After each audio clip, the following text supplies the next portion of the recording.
Сайн байцгаана уу? Энэ дугаараар би 1993 онд Монголд гарч байсан нэгэн хэргийн талаар тухайн үед хэвлэгдэж байсан цагдаагийн гэмт хэргийн сониноос авсан мэдээлэл эргэлтгэлээ. 1979 онд Б гэх залуу Улаанбаатар хотод барилгын техник мэргэжлийн дунд сургууль төгсөх гэж байсан бөгөөд яг төгсөөд явахын өмнө хүүхдүүд төгсөлтийн үдшилтэд орсон үеэр дотор байрныхаа охтуудын хэд хэдэн тасгийн цоожийг эвдэж ороод хайрцагнуудын ч мөн эвдэж энэ хайрцаг гэдэг нь тухайн үед Монголд чандам гэдэг зүйл элбэг биш байсан. Нөгөө талаар жижиг сажиг хувцс хунар оос аавангаас ахуулаад ахын хулгай элбэг байдаг байсан болохоор тэр үеийн эцэг эхчүүд хүүхдтэй оюутан болоод явахт нь бүх батыг нь бодож одоор авдар хийж Монгол цоожоор цоожилж өгөөд явуулдаг байсан. Хүүхдүүд ч авдрынхаа төлхөөрийг маш сайн хямгадаад хүзүүнээсээ хүртэл зүүчсэн явдаг байсан. Тэгэд энэ хайрцгийг хэлж байна л да. Тэгээ цоожийг эвдэж ороод тэгээ хайрцагнуудын мөн эвдэж дотроос нь стипенд буюу оюутны тэтгэлгийн мөнгө нь буучсан байсан бөгөөд тэдгээр тэтгэлгийн мөнгнүүдийг аваад мөн зарж борлуулж болохоор хувцс, гутал, эмэг зүйл тэгэл ер нь хүнд аятайхан хэрэгтэй юм юу вэ бүгдийг нь л хулгайлж авсан байна. Тухайн үед нийтдээ 2800 төгрөг болсон бөгөөд хулгайчийг ч удалгүй барьсан байна. Тэрээр бас өөрөөсөө гадна 2 хүнтэй энэ хэргийг үйлдсэн бөгөөд хэдийгээр мөнгийг нь үрж амжаагүй байхад нь барьсан боловч хам хэрэг гэдэг үндслээр 1 жил 6 сар ял авсан байна. Түүнийг анх ийм хэрэг хийх үед нь үеийнхэн хүүхдүүд бараг нүдэндээ ч итгээгүй гинэ. Учир нь тэрээр маш дугаа, даруухан, өгөн цай ордог дуулууртай хүүхд байсан байна. Ингээд мань хүн шоронд жил 6 сарын ял аваад орсон. Улгаан хэрэгээр орсон болохоор ялтнууд түүнд сайнгүй ханддаг байв. Өөрөө ч нилээд аймхаа шинжийн болохоор тэр далмаар нь өөрөөс нь ах болон бусад удаан суусан шоронгийн гарууд нилээн их дээрлэгдэг гэжээ. Өнсөж ядарч дээрээс нь зодуулж хүн болгоны зараалд явсаар сүулдэ эцэж ядардаг байв. Тэр үед тэдний камерт Б-тэй адилхан бас нэг ядарсан гар байдаг байсан байна. Б бас өөрөөсөө дор гэж бодоод нэлээд дээрлэх хандлагатай байсан ч нөгөөх нь харин адилхан доожоогүй юм байж хамт байгаа камерынхандаа нэр хүнд нь өдрөөс өдөрт өсөөд байх шиг санагдсан учраас Б-гийн атаачдөө нь хүрсэн ч юм уу эсвэл өөрөөрөө оролдоод дэмэн шүү гэдгийг өрөөнийхөө бусад хүмүүст сануулга болгох гэсэн ч юм уу хугархай төмрийн өрөө олж аралгаанд гарахтаа амтэн хүний нүд хариулж байгаад үрж үзүүрлсээр байгаад нэг шөнө унтаж байхдаа өөрөөс нь нэлээд дээгүүрж алах болсон нөгөө хоригдлынхаа бөөрөнд нь дүржээ. Ингээд мис хэрэглэж санаатай хүний биеийг халтсан эргээр ял нэмүүлж түүнээс хойш шорондоо дасан зогтсон ч юм уу тэгсгийгээд дахиад аваа хэрэг төвөг гаргалгүй нилийн авсаар 3 жил 4 сар нийтдээ суугаад гарсан байна. Ингээд шоронгоос гарч ирээд Багнуурын уурхайд ажилд орж эндээ удалгүй үйлчлэгч хийдэг нэг хүүхэнтэй суусан байна. Эхнэр уу нь бас л нилээд даруухан тийм дугуй эмэгтэй байсан бөгөөд өөрөө дагвар хүүхдтэй байсан болоод ч тэрөө алдаж оноож үдсэн болоод ч тэрөө нөхөр Б-гийнхээ өгнөөс юусоо гардгүй юм байжээ. Ингээд тэд дундаасаа 3 ч хүүхдтэй болсон боловч нөхөр нь ажилгүй үедээ байнга арх уудаг, арх уухаараа л би халахын шоронд хангаар явлаа гэж худлаа үний юм яриад шорон гяндангаа өөрөө бараг үзэж амсаачгүй тэндээ бараг амиа гэсэн амтан явснаа мартчихсан л дандаа юм л бол би шоронд тэгдэг байлаа, шоронд ингэдэг байлаа гэж ихнэр хүүхдээ олон өөртөө нийлдэг нэг хитэн доожоогүй найзуудаа бас худлаад хомордог тийм гар байсан гинэ. Гээ ганц авах юм нь бол тэр нилээн их цэвэрч байсан бөгөөд сайндайч биш шоронд өөрөө гоожор байсан болохоор хамт байдаг хоригдлуудынхаа хувцс хунрыг угааж гутлын тосолж тэр камера байнга цэвэрлсээр байгаад тийм нилээн тийм цэвэрч зантай болсон юм байна. Тэгээд ихнэрээ юм л бол тийм ч юм цэвэрлсэнгүй, ийм ч юм цэвэрлсэнгүй, энийг ч дутуу цэвэрлсэн, тэрийг ч дутуу цэвэрлсэн гэж байн гуглээл загнаад зодоол хүүхдүүдээ ч гэсэн айгүй их зоддог тийм хүн байж. Тэгээ бүр нэг удаа ихнэрээ шалаа дутуу угаасан гэж шалны хувинтай ус ихнэрийгээ толгой дээр насгаад шалных нь альчуураар нүрийг нь арчижсэн гэж хажуудлын хөршин сүлд нь ярьжсэн байна. Ингэж догшорч уурлахаараа хутга заазуур барьж авгаа хүүхдээ айлгахаас итэрдгүү тийм байжээ. Тэгсэн мөртлөө гадуур гараад амтэн хүнд бол өчүүгүнж гим хоргоо царайлал дугаа явдаг. Тэгэл гэр орондоо болохоор арслан баршиг архирж амьдарсаар байсан. Эхнэрийгээ бол маш их хэрцгий зоддог, дагвар хүүгээч мөн ихийнх нь адил дээрлэхэж аягүй их зоддог гэж. Ямар ч шалтгаангүйгээр эр нөхөртөө дээрлэхүүлж, алхаж гიშгэж, хянуулж, цагдуулж загнуулдаг байсан эхнэр нь нөхрийнхөө гарт өхнө гэж айдагч байсан юм уу? Ер нь л одоо салаад явчих чадахгүй. Тэгсэн мөртлөө нөхөртөө бол далдуур маш их хорсож хариугаа авахыг байн хүсдэг байсан ч яаж чадахгүй байсан. Тийм болохоор одоо нөхрийгөө эзгүй хаагуур эцэгт нь гаргасан уураа хүүхдүүдтэй гаргаал хүүхдүүдийнхээ гарыг халуун пишин дээр дарж түлж хашраагаал төмпөн сав гурлээ мод тэгэл юу олдсон юмараа хүүхдүүдэд зоддог болол ер нь байнга одоо хүүхдүүдэд жижиг сажгаар ингэж залхаан цээрлүүлж хэлсэн. Тэгээд аавдаа хэлвэл алан шүү гэр оронтой ч та нарыг бүгдийг чи эцэгтэй чинь хамт шатаана гэж бас хүүхдүүдэд айлгадаг болсон. Хүүхдүүд нь ээжийнхээ энэ аимшигт залхаан цээрлүүлэлтээ сайж аавдаа ч хэлж чаддгүй. Ингээд удалгүй зах зээл эхэлж агнуурын том уурхай зогсоод тэднийх Улаанбаатар руу шилжиж ирээд Баян зүрх дүүрэгт амьдрах болсон байна. Энэ үед Бэгийн нөгөөт хулгайч зан нь тавигдахгүй хэвээрээ байсан болохоор хуучин зан нь хөдлөөд энэ тентгийн дэл юм сул ямыг хулгай хийдэг.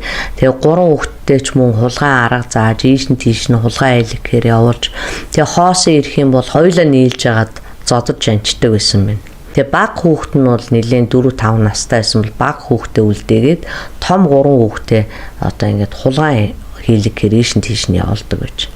Тэгтэл нэг өдөр 11 настай том хүн талхны мөнгө олж ирнэ гэж гараад тэр чихтэй алга болсон. Том хүүгээ яав юм гэж ойр хавийн хүн амтнаас асуусан төдий болоод тэртээ дэргөө эхнэрийн дагаж ирсэн дагвар хүүхдийн болохоор нэг тоохгүй. За амьд бол ирнэ л гэж өгсөн бол сурганд уулдна гэгээд тэр чихт нь орхицсон гинэ. Тэгээд амьдраад байжсэн чинь түүнээс ойролцоогоор нэг 5 сарын дараа 2 дахь хүүхэд нь мөн л гэрээсээ гараад сургаггүй болцсон. Тэр намар бол маш их хүүтэрсэн байсан. Нэг орой байжсэн чинь нэлээд орой болсон хойно нөгөө охин чинь 9 настай алга болсон охин нь нус нулимстайгаа ойлдоод аарч бэрээд хурж ирээд намайг нэг ах гэртээ оруулаад төгччээд ингээд гаргахгүй байсан гэд учир явдлаа ярьж эхэлсэн чинь нөгөө ээжээ хоёр нь тэр үед огтуу байсан гинэ. Тэгэнгүүтэл зэрэг ааста гадуур тэмээд инлээ хаагуур янхандаж явж байгаад ирүүгээл нөгөө жаахан хүүхдээ чинь бүр хийлгүйгээр загнаад тэгээ гадаа хонуулж хашраая гэж шийдээд нөгөө хоёр ч хөөгөө гаргацдаг. Нөгөө хоёр ч гэж нөгөө гол нь эцэг нь нөгөө согтуу аав нь хөөгөөд гаргацдаг. Ингээ хөөхөн охин харанхуй хүүтэн шүн аав ээжигээ дуудаа намайг оруулаач гэж гуйсан ч нөгөө хоёр ч хаалгаа тайлахгүй байсан учраас дулаан газар хайхаар цаашаа яваад өгдөг. Маргаашин дээр хоёр баг өөрснөө ч хөөснөө мэдхгүй тэгээд нэмгэн нойтоо хувцастай явсан юм чи хаал олдоо гэж айл хэлж байгаад л ирнэ згээд тоогоогүй гинэ нөгөө 9 настай хүүхдээ бүр гайхалтай. Ингээд нөгөөдөр нь цагдаагаас хүн ирээд тэднийг авч явсан байна. Очоод огцын танилцсан чинь нөгөө охин ч өөрхөнд нь талиагач болцсон. Цусны буудлын ойролцоо байдаг тийм жалганы нөхрөө нь халтарч унаад тэгээд тэндээсээ гарч чадахгүй тэндээ хөлдөөд нас барсан байна. Аарсандаа болоод шүн автобусны буудлын руу явж улаахан автобус нь цууй гэж бодсон юм шиг байна. Буудлын нь бол гэрээс нь 500 метрийн зайд байдаг гинэ. Эцэг ихэн тухайн үед бол охин ингээ шүн ирэхэд нь бид нар буцаагаад ингээ хөөгд гаргасан гэдгийг бол хэлээгүй юм байна л да. Тэгээд нөгөө цагдаа нар ойр хавийнх нь хүмүүсээс асуухад тэдний охин одоо гэрээсээ гараад 2-3 хоног сургаггүй болцсон. Ээж аав нь хайгаад яваад байсан гэж өршөөд нь хэлсэн болохоор тэд нар бол энэ охины одоо өвглийн хэрэгт сэжиглэгдээгүй өнгөрсөн юм байна. Тэгээд үлдсэн 2 хүүхдээрээ мөн л хулгай хийлгээл өөрөө ч мөн жижиг сажиг хулгай хийгээл би бас хүнсний зах дээр тэрэг төрсөн болдог ч гэсэн тэрийгэ бараг хийгээсээ хийхгүй нэх голцоо арх ууж дампуурч амьдрчээд л нэг очихт 8 настай хүн гадуур хулгай хийхээр явцсан. Харин эхнэр нь охинтойгоо гэртээ байжсэн гинэ. Тэгэл охиных нь царай хөхрөө тухайн алдцсан эхнэр нь сэхэх гээд чадахгүй оролдоод байжсэн байна. Ягаад ийм болчихоо гэд асуусан чинь 5 настай охин өлсөд хайраад далд хийчихсэн гамбрын хулгаагаар идсэн учраас ээж нь ууранда түлээний модоор толгойг нь цогтол охин ухаан алдаад сэрэхгүй байна гэж хэлсэн байна. Эхнэр уу нь бол зүгээр ч нэг түлээний модоор цохоод өнгөрөөгөө тэгээд төмөр галын хайчаар гар тарих толгойг нь нүдэж жагаад тэгээ нөгөө охин өвдсөндөө уйлаад зогсохгүй дууга бай гэхээр дууга байхгүй болохоор нь дугаа олгох гээд түлээний модоор толгоороо зогсон. Өргөний эмч дуудах гэтэл хэрвээ одоо эмнэлэгт очих юм бол цагдаад одоо өөрсдөө баригдана гэж бодоод охиныг ухаан оруулах гэж янз янзаар оролдож байтал би гинтхэн их ухаантай хүн болоод уужсэн шилдэ архиа бяцхан охины ам руу хөнтөрч цутгаад модоор цохоод тархинд нь цус харвсан баха. Харвсан хүнд архи сайн байдгийг зүгээр болно гэж хэлээд архийг бүр ам хамралуун цутгацсан баха. Ингээд удалгүй охины бие хөрч нэгэнт ас барсан тодорхой болсон учраас нөгөө бие чинь эхнэртэй хэлсэн байгаа. Хүн амьтан хэрвээ одоо хүүхэд чинь хайцсан бэ гэж асуух юм бол том ахын дагуулад богоноор тэнээ явцаан гэж хэлье. Ойлоо амьтан хүний чөлөө харж агаад хүн тавьдаг газар аваачаад хайчи гэж эхнэртэй хэлсэн байгаа. Эхнэр нь ч гэсэн зөвшөөрсөн. Ингээд тэр хоёр авдраа онгоолгоод охиныхоо цогцыг авдралуугаа хийгээд тэгээ дээрээс нь хувц хунар баахан юмар ингээд дараад орхисон байна. Гоо үед болохоор тэр 8 настай хүүхэд нь бол гэрте байгаагүй учраас дүү нь яасан яаж алгуулсан мдэггүй байсан юм байна л да. Маргааш шөнө би Амгалангийн Богон депогийн ардаас нүрс хулгайлах гэж явж байгаад нэг айлын гадаа УАЗ 469 машин байхыг харсан юм байна. Тэр айлын гадаа болохоор нохооч байхгүйсэн байна. Тэгэнгүүт нь за ерөөсөө энэ айлынхныг нам унтсан хойно хурч ирээд дууг нь хулгайлъя гэж бодоод шүн дундын үед ихнэрээ дагуулж очиод нөгөө цоошин УАЗ 469 машины дууг нь хулгай ихээр хоёр машины хаалгыг нь арай гэж онгоолгоод данхраадыг аваад дуугийг салгаж доор нь нарийн мод босгож ивээд дуугийг салгаж байхдаа ихнэртэй чи над модоо анхуулахгүй айтайхан цээжээ оруулаад тулж вэ хөнгөн машин чамаг яах ч үгүй гэж ихнэр уугаа оруулаад өөрөө нөгөө дугуугийн салах гэж оролдож байгаад данхраад мултраад хоёлоо хөдөлгөөнгөө нөгөө машиндаа дарагдсан. Тэгээ ихнэр нь болохоор яг тэр доороо нас ороод бэн өөрөө бол амьтаа байсан ч гэсэн гарах гэж ноцолдож байхдаа улам дарагдаад гарч чадахгүй ингээ нас орсон байна. Маргааш өглөө нь болсон гэрийн эзэд сэрээд ингээ гараад ирсэн чинь машинд нь 2 хүн дарагдаад нас орчихсон байсан учраас яаралтай цагдаад мэдгдсэн байна. Цагдаагийн албанаас хэрэгтнүүдийг тодруулж гэртэн мөрдлөг хийж байх явцад гэрийнх нь авдар дотроос нас бараад 3 онсон 5 настай охины цогц гарч ирсэн байна. Нүгэл нүдээ олон ихчээр амьд яваа нэг насныхаа турш үргэлж бусдыг хохироож үр хүүхдээ чайрлахгүй бие биенээ чайрлахгүй явсан ирэм хоёр ингээд хөөрхий өөрсдөө бас цаг усаар хорвоо гөргсөн байна.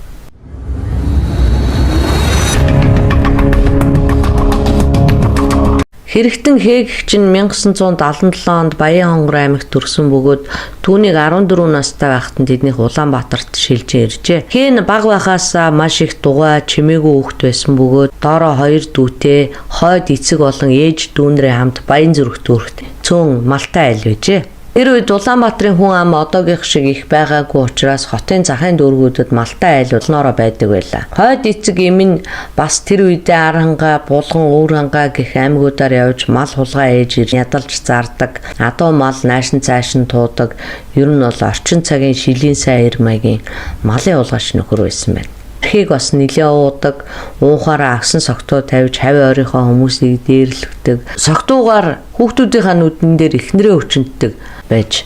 Тэр үед бол Монголын хуулинд өөрийнхөө албан ёсны ихнэрийг хүчнэх нь бол гэмт хэрэг биш.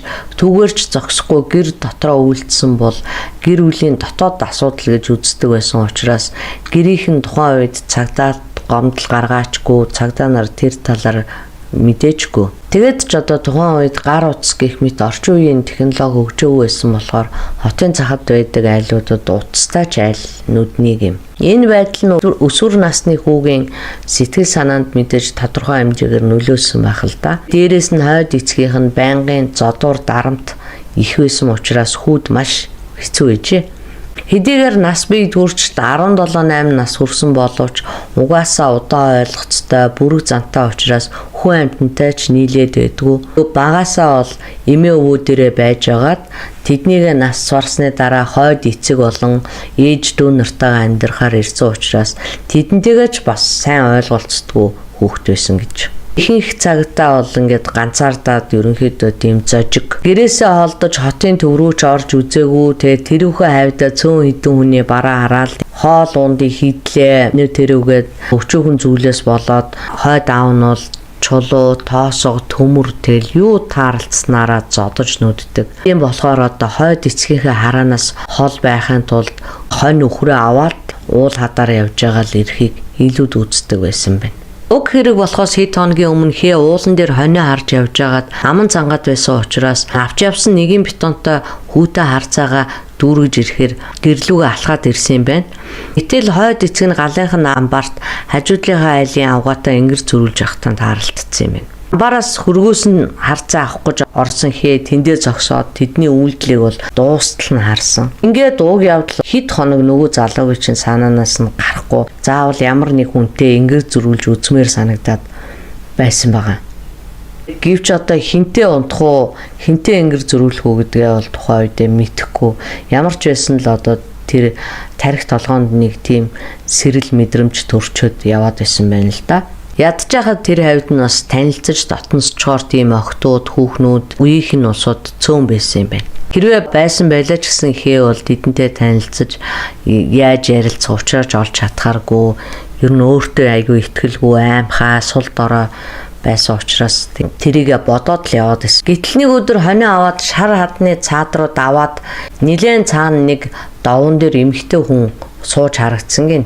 Холоос харсан чинь туранхаа жижигхэн биетэй хүн харагдсан учраас хээгийн санаанд энэ эмэгтэй дээр очиод яаж хийж байгаа ингэр зөрүүлээ гэсэн бодол толгойд нь орсон байна. Тэгэд нөгөөтг чи хонио орхичоод нөгөө хүнийг чиглээд очисон. Өгсөд очиход нөгөө хүн мдээгүй ч юм уу эсвэл мэдсэн ч тоогоогүй юм уу ингээд цаашаа хараад харсан чигээрээ суугаад байсан юм байна л да. Өтөч нь зам зууртаа баг өмдөр тайлхан шахуул өстой хурдан алхаал очиод нөгөө эмэгтэй гэж шууд очингуудаа араас нь дараад авсан. Ингээ харсан чинь залуухан ч биш, настай дууч биш, бүр өндөр настай эмгэн байсан гинэ. Гэсэн ч гэсэн хээ нөгөө эмгэний чинь хэрэггүй хүмүүс тэгдгүүн болдгоо байлгүй хүмүүс амийн минь авраа инээ тэрэгээд хөөрхөн одоо арга чадлаараа л нэлийн гуйсан байх л та. Тэгээд гуйж явахт нь бол юу ч одоо сонссон чинь зүгээр шууд чирээд яг хажууханд нь байх судаг руу оруулаад тэгээд хүчрхийлсэн байна. Өдөр байсан боловч ойр хавьд нь хөнгүү ийлхүүл байсан учраас нөгөөтг чинь мунаг мөнхөгтаа дийлдсэн хээ. Эмэгнийг нэг суурин дээр хид хідэн удаа угсруулан хүчнэдсэн бөгөөд хүчнэдэж дуусчаад эргэж чарлгүй цутаагаад явцсан. Ингээд 3 хоногийн дараа түүнийг баривчилсан бөгөөд хөөхий 70 настай эмгэн хүчндүүлсний улмаас газар дээрээ насварсан. Энэ нь бол тухайн үедээ амаагаа хариулж явсан эмэгнийг 18 настай залуу хүчнэдэж хөнөө өгсөн гарчигтай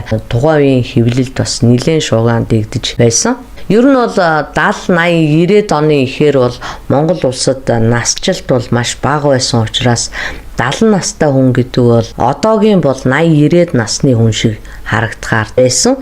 70, 80-ад оны үед 60 хүрээд сахил хүртээд толгойнхоо өсийг хусуулаад хүүхэд мэт ариуссан гэж үзээд цэцтэй хүнийг дээдэлдэг байсан байхгүй юу?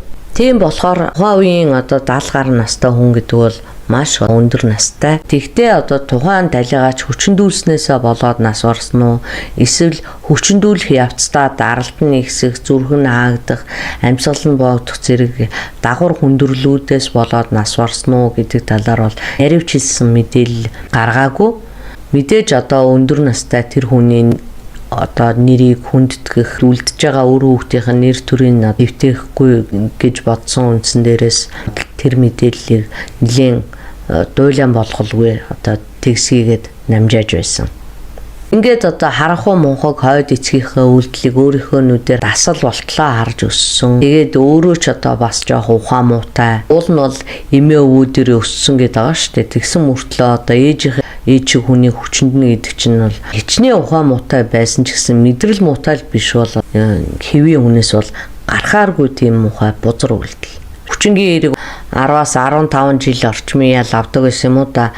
Тэр нэг 15-20 жил авсан байлаа ч гэсэн 77 онд төрсэн хүн гэхээр одоо өдөрт бол амьд байж байхаар хүн байгаа штэ. Одоо өгчгээгүй бол тэгэл хаа нэгэн газар бас л шороо хөдөлгөөл явдаг л байх. Хүн одоо ер нь өөрийнхөө болчимгүй ухаан муутай үйлдэлээсээ болоод хайрын сайхан залуунаасаа эр хүн болох анхны алхмаа ийм муухай хилэнц нүглэр угтна гэдэг бол өв хүний хувьд ч ихэд дэндүү хайран Аав ээж нь гэрээс гарахгүй хот мот руу бити ормоор гээл загнал үсттэй. Тэглээд гисэн яхав дээ тэр чинь бол гэрээсээ ороод өөр газар яваад ажил хийгээд амьдрч болохоор нас шүү дээ. 40 50 60-аад оны үед залуучууд 13 4-төөгөөс л гэрээсээ гараад оргоол хот руу ирээл сургууль соёлд ороод ажил амьдралынхаа замыг олцсон асар олон хүмүүс байсан. 90-ад оноос илүү харанхуй бүдүүлэг байсан үед хүмүүс тэгж амьдарч болоод байхад 90 он гэдэг чинь юм соёлжсэн тэр сайхан үед аваасаа зүгтаагаад амьдарч болно. Адаглаад 18 нас хүрсэн хүн чинь цэргийн албанд яваад өгч байгаа бол ийм муухай бузар хэрэг үлдэж амьдралаа бараан болгож муу нэр хүртэж муу мухай амьдрч явахгүй болсон байгаа юм да. Ер нь тэгээд хүн бол нэг л олдох энэ амьдралаа яаж сайхан үн цэнтэй байх вэ? Яаж буруу муу алхмаар анхны юм бүхнээ гутаахгүй байх вэ гэдэг дээр маш их ач холбогдол өгч амьдрмаар юм шиг санагддгийг. За ингээд саатан сонссон та бүхэндээ баярлалаа. Лайк, subscribe дарахаа битгий мартаарай. Баярлалаа.